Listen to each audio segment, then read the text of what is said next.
क्या Indian players को अपना कंफर्ट जोन जो कि है आईएसएल एंड आई लीग को छोड़ के बाहर की लीग्स में खेलना चाहिए? एक आर्ग्यूमेंट जो हमेशा आता है जब भी इंडियन फुटबॉल टीम के ओवरऑल इंप्रूवमेंट एंड डेवलपमेंट की बात होती है, और कैसे प्लेयर्स को बाहर एक्सपोर्ट और दूसरी लीग्स में भेजकर ना केवल अर्जेंटीना और ब्राजील जो कि फुटबॉल की पावर हाउस मानी जाती हैं, बल्कि एशियन कंट्रीज जैसे कि कोरिया और जापान ने भी फायदा उठाकर अपने फुटबॉल को ग्रो किया। तो आज इस वीडियो में बात करेंगे कि क्यों Indian players should follow the same route. लेकिन उससे पहले do hit the like button and subscribe to the channel ताकि हम ऐसी वीडियो आप तक और पहुंचाते रहें। और बिफोर वी मूव फॉरवर्ड, एक फ्रेंडली कॉशन कि everything mentioned in this video is only reported and not actual facts. तो सबसे पहले जानते हैं current state of Indian football leagues. जैसे आप जानते ही हैं कि इंडिया एक लौती कंट्री है जिसके पास दो टॉप टियर फुटबॉल लीग्स हैं, आईएसएल एंड आई लीग।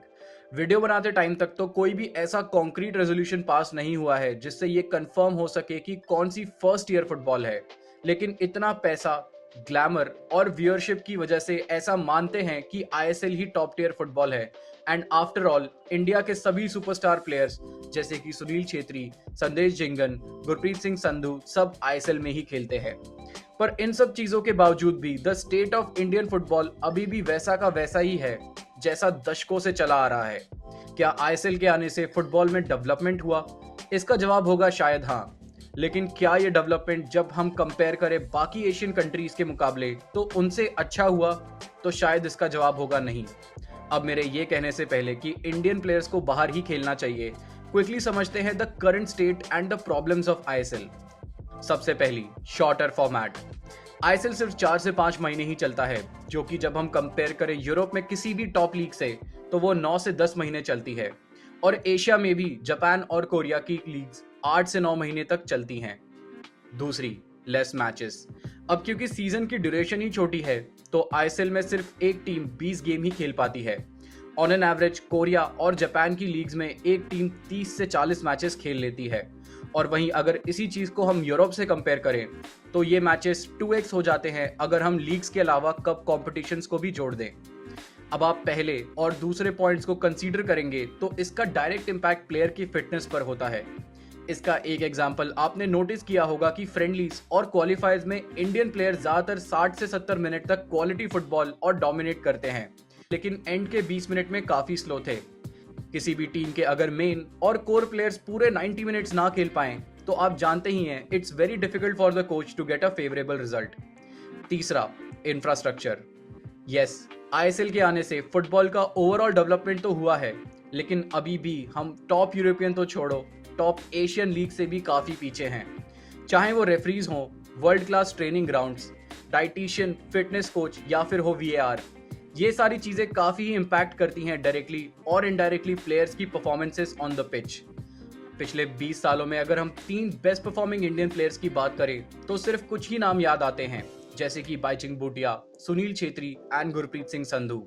लेकिन एक चीज जो इन तीनों के बीच ही कॉमन रही है वो ये है कि तीनों ही players have played outside of India.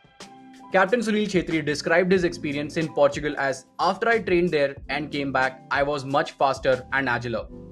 We are, after all, talking about the second best academy in the world. The Portuguese treat football like a religion. The coaching is top class.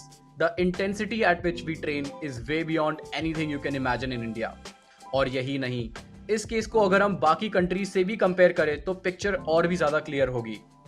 बात करें top 6 FIFA rank countries के बारे में तो उसमें से number 1 पर rank Brazil के टीम के 24 players play outside of Brazil. Belgium जो कि रैंक्ड है नंबर 2 के सिर्फ 4 ही प्लेयर्स बेल्जियम की लोकल लीग्स में खेलते हैं।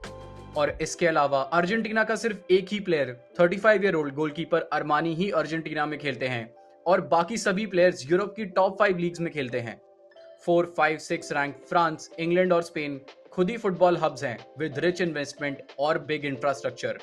बीइंग द बेस्ट सिर्फ यही कंट्रीज हैं जिनके players choose to play in their home country only. इसी की एक और केस स्टडी हाल ही में AFCON चैंपियंस बनी सेनेगल की टीम पर अगर हम नजर डालें तो 24 में से 28 players played outside of Senegal, चाहे वो साडियो माने जो कि उस टाइम पर लिवरपूल, मेंडी फॉर चेल्सी और कुलिबाली नेपोली के लिए खेल रहे थे। अब अगर बात करें वापस इंडियन प्लेयर्स के बारे में तो हमारे प्लेयर्स के लिए यूरोप में खेलना is almost next to impossible. इस टॉपिक पर अगर आपको और भी जानना है तो हमारी पुरानी video why Indians can't play in Europe को आप देख सकते हैं, जहां हमने इस टॉपिक को काफी डिटेल में एक्सप्लेन किया है। पर अगर एशिया में इंप्रूव होना है तो Indian players should now turn their heads on Asia की बेस्ट लीग्स, जो कि हैं जापान, ऑस्ट्रेलिया, कतर, जो कि काफी एडवांस्ड हैं आईएसएल से and have better infrastructure and longer duration. और इसके लिए उनको अपना कंफर्ट जोन यानी कि आईएसएल को छोड़ना पड़ेगा।